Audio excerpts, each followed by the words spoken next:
हाँ जी, तो अभी जो लास्ट टाइम हमने रिकॉर्ड किया था उसमें थोड़ी सी दिक्कत आ गई, बीच बीच से आवाज गायब हो रही थी। तो भी है, आप देख लेना एक बार, उसमें हमने 71 क्वेश्चन तक करा था। अब क्या करने वाला हूँ मैं, 100 क्वेश्चन तक दोबारा से रिपीट क्वेश्चन कर रहा हूँ। मेहनत खराब हुई है मेरी, बट कोई बात नहीं, क्या कर सकते हैं। आपका एग्जाम आ गया है तो आप भी ज्यादा से ज्यादा मेहनत करो। मैं अगर रिकॉर्ड करने के लिए मेहनत कर रहा हूँ, क्यों? क्योंकि ये क्वेश्चंस बहुत ही इंपॉर्टेंट है। ये क्वेश्चंस आने के पूरे पूरे चांसेस होते हैं आपके एग्जाम में, तो इसको ध्यान से देखो और अच्छे से पढ़ लो। 70 से शुरू कर रहा हूं इसमें मैं। सार्वभौमिक मताधिकार प्रदान करने वाला पहला सबसे बड़ा देश कौन सा था? तो देखो क्या है क्वेश्चन, सबसे बड़ा देश। तो सबसे बड़ा देश, ये सारे ही बड़े देश हैं। बेल्जियम उतना बड़ा नहीं है, लेकिन अमेरिका, सोवियत, फ्रांस भी बड़ा नहीं है। इन दोनों में से किसने दिया था? तो सार्वभौमिक वयस्क मताधिकार देने वाला था यूएसएसआर।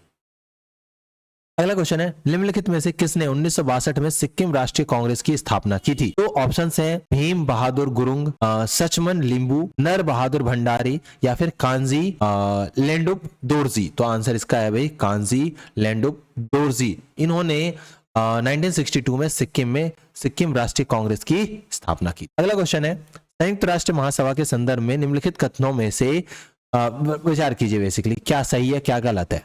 तो यूएन महासभा गैर सदस्य राष्ट्रों को प्रेक्षक स्थिति प्रदान कर सकती है। अंतर सरकारी संगठन यूएन महासभा में प्रेक्षक स्थिति पाने का प्रयत्न कर सकते हैं।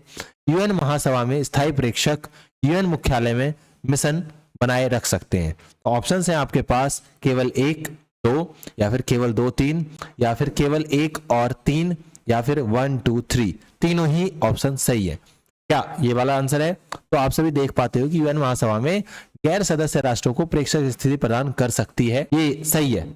तीनों ही स्टेटमेंट सही है, स्थिति प्रदान कर सकते हैं और यूएन महासभा में स्थायी प्रेक्षक means option D is the right answer. Option D is the right answer. Next question है, संयुक्त राष्ट्र यूएन द्वारा किसके जन्मदिन को अंतर्राष्ट्रीय अहिंसा दिवस के रूप में मनाया जाता है?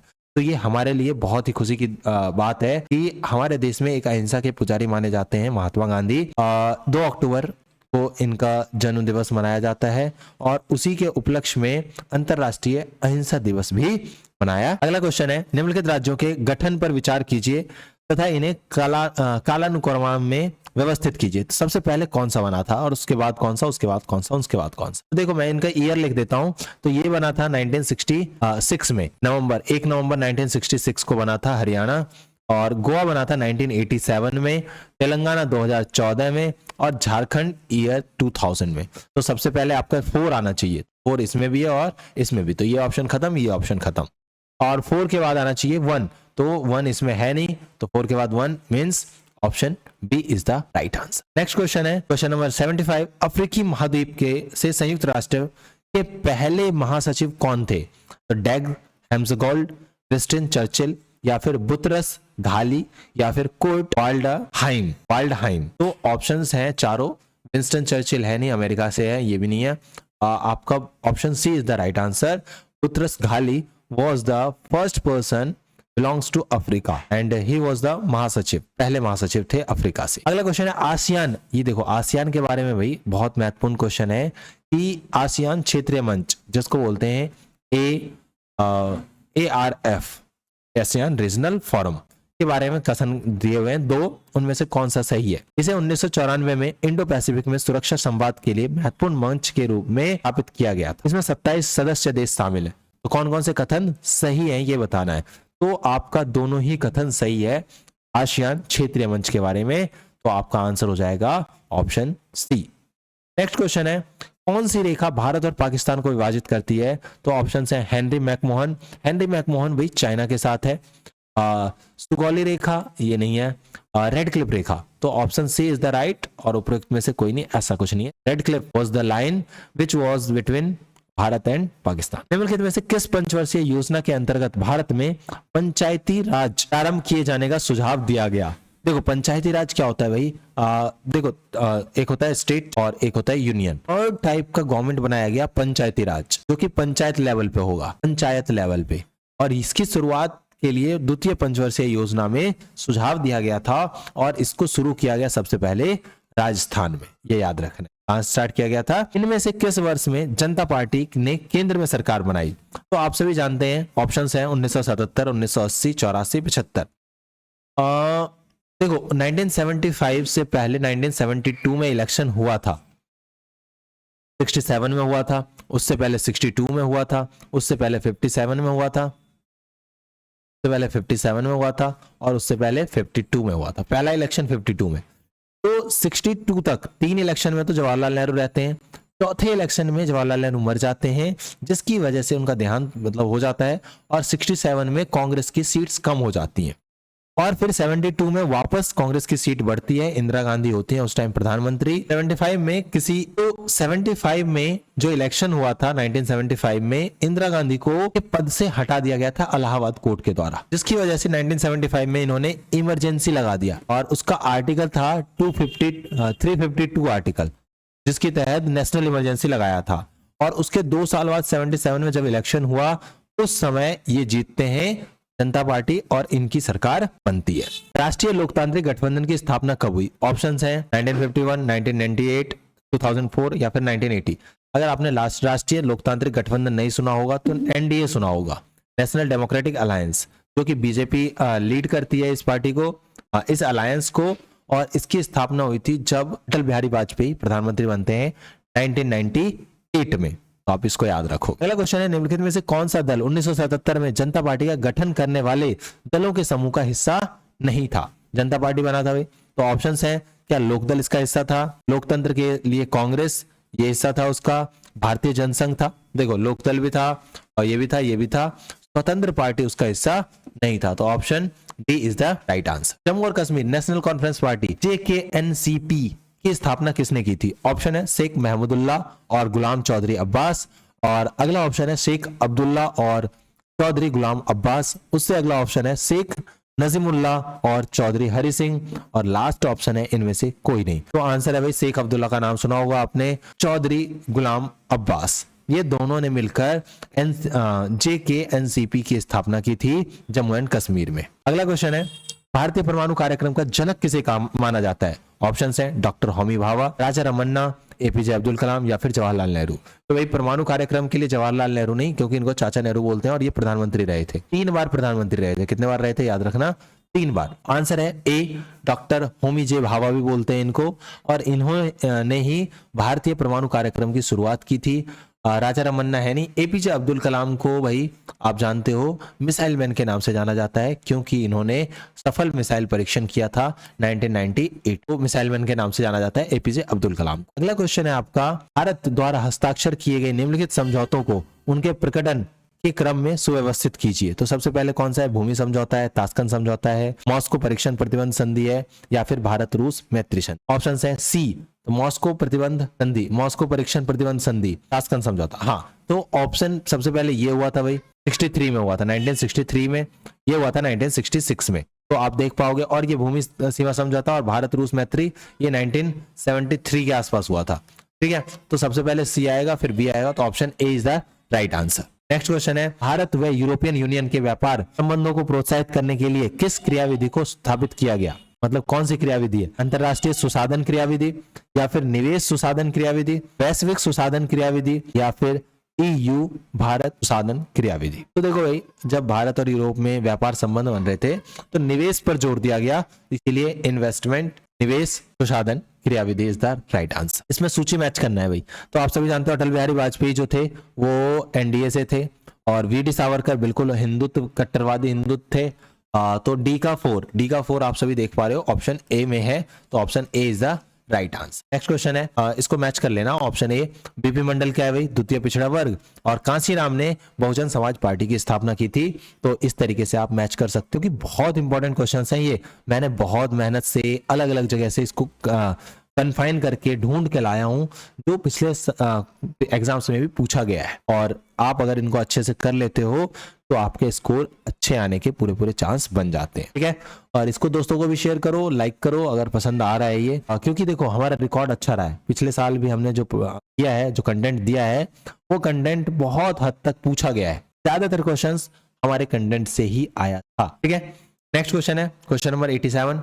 भारत ने किस देश के साथ सुखोई 30 MKI लड़ाकू विमान बेड़े के लिए दीर्घ अवधि समझौता हस्ताक्षर किया है? अमेरिका, जापान, इजराइल या फिर रूस? तो सुखोई जो है इसकी जो समझौता किया गया है वो रूस के साथ किया गया है। भारत हमेशा से रूस का अच्छा दोस्त रहता है, भाई दोस्त रहा है, आज भी है, और रूस ने भी हमेशा साथ दिया है। जब भी जरूरत पड़ती है भारत को तो रूस हमेशा खड़ा रहता है। तो अगला क्वेश्चन है, किस देश को मुख्य रूप से कम्युनिस्ट माओवादी दलों द्वारा शासित किया जाता है? ऑप्शन है ग्रेट ब्रिटेन, चीन, भारत, अमेरिका। तो आप सभी जानते हो भारत में कम्युनिस्ट और माओवादी की उतनी वैल्यू है नहीं, अमेरिका में भी नहीं है, ग्रेट ब्रिटेन में तो है ही नहीं। Option B is the right answer, क्योंकि यहाँ पर पूरी तरह से जो सरकार चलती है वो कम्युनिस्ट पार्टी की ही चलती है, इसीलिए इसी दल के द्वारा ये पूरी तरह से शासित है। भारत और पाकिस्तान के बीच शिमला समझौता पर हस्ताक्षर किए गए। तो शिमला समझौता पहले बात तो हुआ कब था भाई? 1971 के वॉर के बाद 72 में हुआ था, जब बांग्लादेश आजाद हुआ उसी के बाद हुआ था। तो उस समय प्रधानमंत्री थे भारत की इंदिरा गांधी। तो आप देखोगे इसमें और इसमें इंदिरा गांधी है, तो ये ऑप्शंस तो खत्म। और इंदिरा गांधी के साथ जुल्फिकर अली भुट्टो, तो option C is the right answer, ये याद रखना है। अगला क्वेश्चन है, भारत और चीन के बीच सीमा रेखा को कहा जाता है? रेड क्लिफ, नियंत्रण, नियंत्रण रेखा, मैकमोहन रेखा। तो भाई रेड क्लिफ, देखो एक क्वेश्चन हमने अभी किया था कुछ देर पहले, ध्यान से देखना, मैं आंसर हमने किया, ये देखो रेड क्लिफ रेखा किसके साथ है? भारत और पाकिस्तान। तो बचा क्या? मैकमोहन। मैंने बताया था वहां पे मैकमोहन किसके साथ था? चाइना के साथ। तो आप इसको सिंपली क्या आंसर कर दोगे? मैकमोहन रेखा जो है वो किसके साथ है? चाइना और भारत की सीमा के बीच में जो रेखा खींचा गया था उसी को। दक्षिण एशिया क्षेत्रीय सहयोग संगठन सार्क के संबंध में कौन सा कथन सही नहीं है?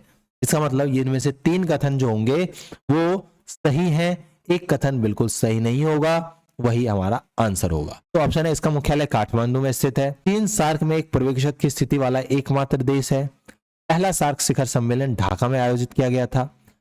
18वां सार्क शिखर सम्मेलन नेपाल में आयोजित किया गया था। तो भाई देखो सार्क सम्मेलन में ये बिल्कुल सही है, ये बिल्कुल सही है, ये बिल्कुल सही है, चाइना का कोई लेना देना नहीं है, इसलिए हमारा आंसर क्या हो जाएगा? Option B is the right answer. तो इसको ध्यान से देखना है, इसको ध्यान से याद रखना है। अगला क्वेश्चन है, एनएसजी संबंधी एक वैश्विक समूह है। एनएसजी तो परमाणुवीय ऊर्जा आपूर्ति, साइबर क्राइम विरोधी। एनएसजी क्या है? National nuclear supplier group, NSG, NSG nuclear supplier group, nuclear supplier group. Option A is the right answer, इनसे कोई लेना देना नहीं है, option A will be right. निम्नलिखित में से कौन सा राजनीतिक दल 2019 के लोकसभा चुनाव में भाजपा नेतृत्व एनडीए का सहयोगी नहीं था? तो AIMDK, अशोन गण परिषद, शिरोमणि अकाली दल या फिर डीएमके। तो DMK was not the part of this NDA. और डीएमके किसका पार्ट था? जो यूपीए है या फिर जो कांग्रेस लेड है उसका पार्ट था, और इसने बहुत सारी सीटें, सिर्फ 1 सीटें दूसरी पार्टी ने जीती थी तमिलनाडु में, और ज्यादातर सीटें डीएमके ने ही जीती थी। अगला है ऑस्ट्रेलिया, भारत, जापान, यूएसए। तो निम्नलिखित में से विचार करना है हमें। ये क्वेश्चन थोड़ा सा मिसप्रिंट है, इसमें चीजें गायब है भाई। ये था कनाडा, चलो इसको करेंगे बाद में, ये मिस प्रिंट है थोड़ा सा। निम्नलिखित में से पूर्वी बंगाल में आवामी लीग का गठन किसने किया था? देखो पूर्वी बंगाल जो था हमारा, जो अभी के टाइम में वेस्ट बंगाल में रहते हैं, पूर्वी बंगाल इज बांग्लादेश, तो उसमें आवामी लीग का गठन किसने किया था? डॉक्टर श्यामा प्रसाद मुखर्जी हो ही नहीं सकते, क्योंकि ये भारत में है, और इन्होंने जनता पार्टी की स्थापना में योगदान दिया था, जनसंघ की स्थापना में योगदान दिया। अगला है AK फजल हक, ये है नहीं, जोगेंद्र नाथ मंडल है नहीं, शेख मुजीबुर रहमान, इन्होंने आवामी लीग का गठन किया था, याद रखना है। भारत में क्षेत्रीय राजनीति के विकास का श्रेय निम्नलिखित में से किसको जाता है? क्षेत्रीय राजनीति, क्षेत्र में जो राजनीति बढ़ी है वो किसकी वजह से बढ़ी है? तो भारतीय समाज की विविधतापूर्ण प्रकृति, बिल्कुल भाई, भारतीय समाज जो है उसमें बहुत सारे डिफरेंसेस है, विविधता है, तो ये बिल्कुल फर्स्ट इज द राइट। तो अगला है, समाज के विभिन्न वर्गों की मांगों को समायोजित करने में असमर्थ। हाँ बिल्कुल, देखो समाज के जो अलग अलग वर्ग हैं, अगर एक ही पार्टी सभी के चीजों को एक्सेप्ट कर पाए और उसकी पूर्ति कर पाए तो अलग अलग पार्टी की आवश्यकता नहीं होगी, तो वो असमर्थ है, इसीलिए अलग अलग पार्टी, क्षेत्रीय राजनीति को बढ़ावा मिला है। विकास में क्षेत्रीय असंतुलन, बिल्कुल भाई, कहीं पर बहुत ज्यादा डेवलपमेंट हो गया, सपोज करो ये गुजरात है, ये झारखंड है, झारखंड में रिसोर्सेज ज्यादा है लेकिन डेवलप कम है, ये डेवलप ज्यादा है रिसोर्सेज कम है, तो ये असमानता, असंतुलन भी क्षेत्रीय राजनीति को बढ़ावा। अगला है, बड़े दलों के भीतर गुटबाजी। हाँ भाई, जैसे कांग्रेस है उसमें गुटबाजी हो गया, 4 पार्टों में टूट गया, 3 पार्ट में टूट गया, तो अलग अलग क्षेत्र में वो अलग अलग राजनीति करते हैं। तो option A is the right, 1 2 3 4 सभी सत्य है। इस समझौते ने भारत के लिए अत्याधुनिक प्रौद्योगिकी और परमाणु ईंधन की सुविधा के लिए परमाणु ऊर्जा के क्षेत्र में नई संभावनाएं खोली। भारत चीन परमाणु समझौता, नहीं भाई, भारत और चीन का ऐसा कुछ हुआ नहीं है। भारत अमेरिका परमाणु समझौता 123 समझौता इसमें हुआ था। तो option B is the right answer. ये भी नहीं है, ये भी नहीं है। ऑस्ट्रेलिया के साथ या फिर कजाकिस्तान के साथ भारत का ऐसा कोई समझौता नहीं हुआ जिससे आधुनिक प्रौद्योगिकी और परमाणु ईंधन की सुविधा के लिए परमाणु ऊर्जा में संभावनाएं खोली जा सके। ये दो कथन दिए हुए हैं। संयुक्त मोर्चा 1989 के राष्ट्रीय मोर्चा के समान था क्योंकि इसमें जनता दल और कई क्षेत्रीय दल शामिल है। संयुक्त मोर्चा सरकार के एक ही समय में बीजेपी और कांग्रेस द्वारा समर्थित, ये गलत हो गया। कांग्रेस और बीजेपी कभी एक साथ नहीं आ सकते, तो आर असत्य है, इसीलिए ये option is the right answer, क्योंकि ए सत्य है, आर असत्य है। लास्ट क्वेश्चन है आज का हमारा ये, निम्नलिखित में से किस देश के पास सुरक्षा परिषद में वीटो पावर शक्ति नहीं है? आप जानते हैं सुरक्षा परिषद जो यूएनएससी बोला जाता है, UNSC United nation security council, इसमें दो टाइप के मेंबर्स होते हैं, परमानेंट और एक होते हैं नॉन परमानेंट। नॉन परमानेंट होते हैं 10 संख्या में और ये होते हैं 5। ये हर 2 साल में चुने जाते हैं और ये परमानेंट है। ये पांचों को क्या मिला हुआ है? Veto power. तो पांचों के नाम लिख देता हूं भाई, यूके मतलब ब्रिटेन, रशिया, अमेरिका, फ्रांस और एक कौन रह गया? यूके, रशिया, फ्रांस, चाइना रह गया भाई। तो ये 5 देश हैं जिनको क्या प्राप्त है? वीटो पावर प्राप्त है, ठीक है। और तो ऑप्शंस यूके, अमेरिका और चीन, इनको प्राप्त है, कनाडा को प्राप्त नहीं है, इसीलिए option C is the right answer और बाकी option B is the right answer, बाकी राइट हमारे नहीं है। ठीक है, साथ ये क्वेश्चन का 100 क्वेश्चन हो गए हमारे, और अगले वीडियो में मैं इससे भी आगे करवाऊंगा। तो उम्मीद करता हूं कि आप सभी देखेंगे और ज्यादा से ज्यादा दोस्तों को शेयर करेंगे। सब्सक्राइब जरूर कर लीजिए चैनल को, क्योंकि मैं अभी से आपके एडमिशन तक आपको पूरा गाइड करने वाला हूं। किस तरह से फॉर्म भरना है, किस तरह से काउंसलिंग भरना है, किस तरह से डीयू में एडमिशन लेना है, अच्छे कॉलेज में अच्छे कोर्स में कैसे एडमिशन ले सकते हो, कम नंबर लाकर भी, सारी चीजें मैं वहां पर बताने वाला हूँ। चलिए धन्यवाद, मिलते हैं अगली वीडियो में।